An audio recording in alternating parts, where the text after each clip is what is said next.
Ide o stroje, ktoré sú staré 3 roky a nové majú hodnotu 100 000 eur. V Holandsku sú už nepotrebné a preto ich poskytli škole na Slovensku. Prišla ponuka od holandských priateľov, že by mohli pomôcť nášmu školstvu v našom banskobystrickom regióne. Študenti Spojenej strednej školy majú na Slovensku jedinečnú možnosť získať zručnosti obsluhy strojov, ktoré by si škola nemohla dovoliť zaobstarať. Získajú také zručnosti, že po skončení našej škole i hneď môžu sa zapojiť do práce v každom priemyselnom podniku.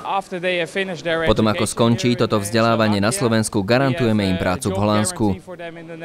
Strojársky priemysel sa rozvíja aj naďalej a tak je potrebná kvalitná a kvalifikovaná pracovná sila.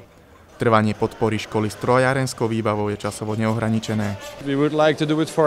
Chceli by sme to tak navždy, pretože ako vidíme, vo všetkých krajinách sú potrební odborníci. Niekoľko desiatok miliónový dar škole sa stal lákadlom pre študentov nielen z Banskej Bystrice, ale aj širokého okolia. Keď zhliadnú tieto stroje, žiaci základných škôl, tak sa prihlásia na našu školu. Spoločnosť má záujem takýmto spôsobom v Banskej Bystrici vytvoriť spádovú oblasť pre budúcu kvalifikovanú pracovnú silu strojárenského priemyslu.